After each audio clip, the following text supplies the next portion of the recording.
Hey guys, welcome to Soul Cafe. Today we are talking Revelation. We're here with Pastor Ron, who I am blocking, and Leroy. Please like, subscribe, and ring the notification bell so you know when we post.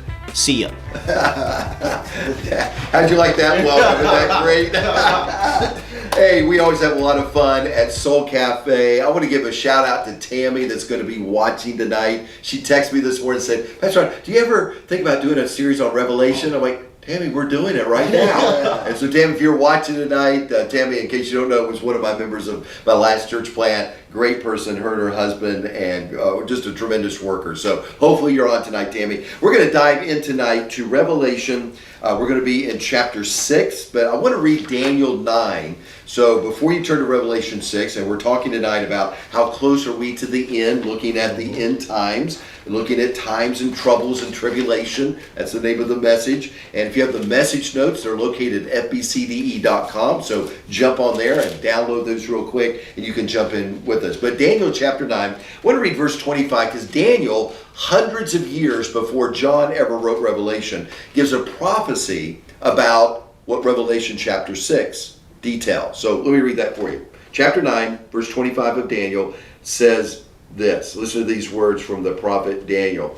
He says, "But it will be after these times that they will rebuild streets and trenches, but during times of trouble." Verse 26, "And after the 62 sevens, the anointed one will be put to death and will have nothing." Talking about, of course, Christ being crucified.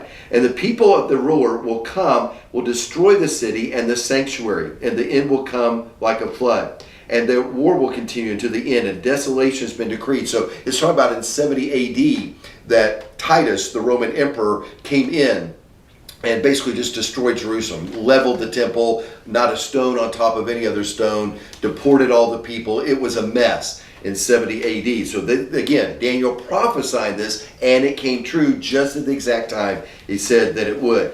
"And then he will confirm a covenant." This is where we get into the Antichrist, verse 27.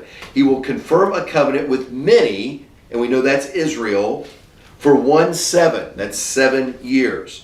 So when the tribulation starts in the book of Revelation, we know that a world ruler is going to come. And he is going to do what nobody else has been able to do.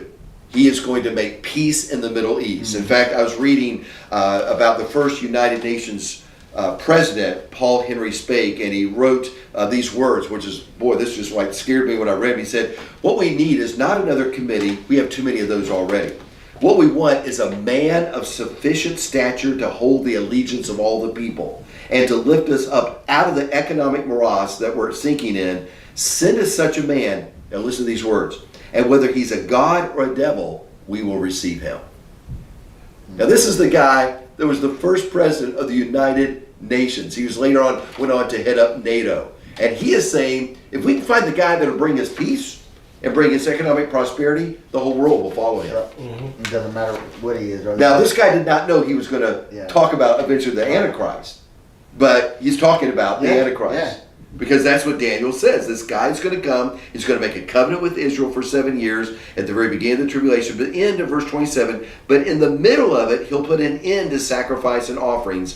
And at the temple, he will set up an abomination that causes desolation until the end that is this decree is poured out on him." So he's going to break the covenant with Israel in the middle of the tribulation and set himself up to run the place.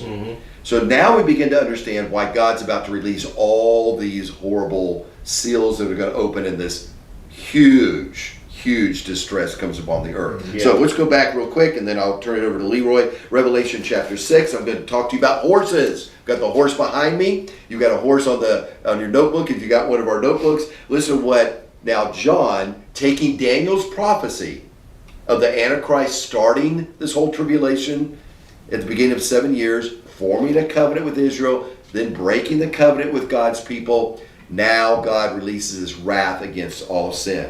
Verse 1 of chapter 6. "I've watched as the Lamb opened." Now notice it is the Lamb opened. Nobody else could open the seals. Only the Lamb of God. "Opened the first of the 7 seals. And I heard like one of the living creatures saying in a voice like thunder, 'Come!'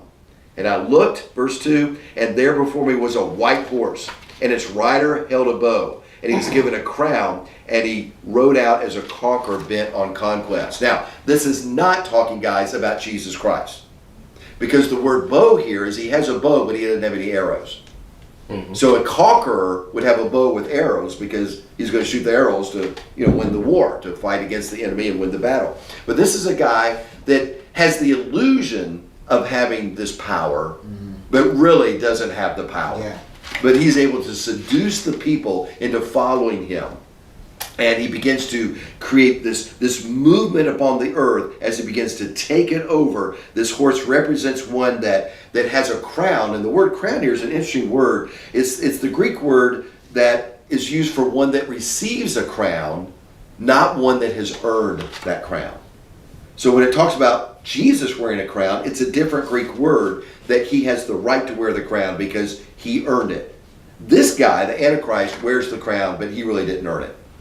He manipulated his way there. He seduced people. With clever dialogue, he convinced them that he could, take over the world and make everybody peaceful and economic prosperity would reign. So it's a counterfeit politician and a counterfeit religion. In fact, 1 Thessalonians 5:3, it's on your outline, says, while people are saying peace and safety, destruction will come upon them suddenly as labor pains on a pregnant woman, and they will not be able to engage. Well, what is he talking about? He's saying, guys, when this guy is saying peace and safety, watch out. Yep. Okay? Now, right now, we don't have any world leaders saying that, do we? No. I mean, we got Putin doing his thing, and Ukraine. We thought there's that guy in Israel that everybody thought was the Antichrist. Yeah. But then when you do your research, the guy it's not true. Yeah. And there's always been those guys that have risen up. And even during when we had relative peace in the U.S. and around the world after World War II, right after the Korean War, we began to experience some peace. But then the Cold War came. Yep. So we don't have peace very long. Nobody's able to keep the peace. Nope. But this guy, the Antichrist, will keep the peace at least for 3.5 years. And that would be what makes everybody follow him. So look at the second horse, and I'll turn it over to Leroy. Then he says, the next verse 4, then another horse came out. So you got the first horse guy with a deceptive heart, promising peace, going around the world like he's a conqueror, but he's really not. Then another one came up who was a fiery red one.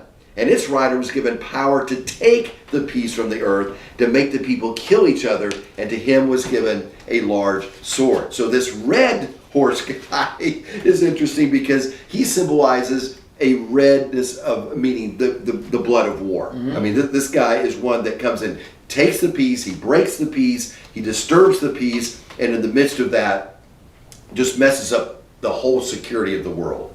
And the world's just sitting there going, man, we had peace, what happened? Well, that's going to be the Antichrist. Yeah. Because the devil is a liar. Yep. And he'll promise us something and then take it away. Yeah. So we look at the third one, and then Leroy's going to look at our ash horse, verses 5 and 6. We have the black horse.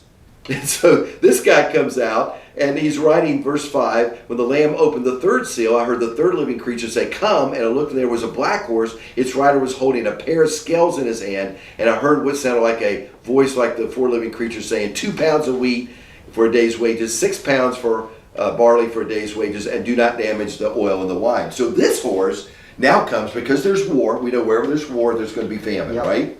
And so now things that were costing relatively little because there was peace, prices are now 8 to 16 times the average price, because war has caused a scarcity in food and the basic essentials of life. We thought COVID was bad because we didn't have toilet paper. Everybody's panicking because we don't have toilet paper. What are we going to do? There's no toilet paper, and everybody was going crazy. Well, this guy comes, and because of war and everybody now fighting one another, because now he's stolen the peace back, this is again God allowing this to happen because of what the Antichrist was doing upon the earth. Now starvation starts in, and starvation is a horrible thing. And I close here because usually when you starve, I'm on a diet right now, so Pat talks about burning the fat. Are you in fat burn? I never knew what fat burn was. What fat burn is, when you first start reducing down your calories, you'll start burning up because you're not taking those sugars in, and so the glycerin and the sugars are eaten up in your system, and then it begins to consume the fat, which is good. I need my fat consumed. And so now after about a week, you move into fat burn. It begins to burn your fat. But if you continue not to eat at all, which is what's going to happen during this, then after about 3 weeks to 70 days, you basically will die of infection or heart attack because your body now is eating its organs. Can you imagine? That's what's happening during the tribulation.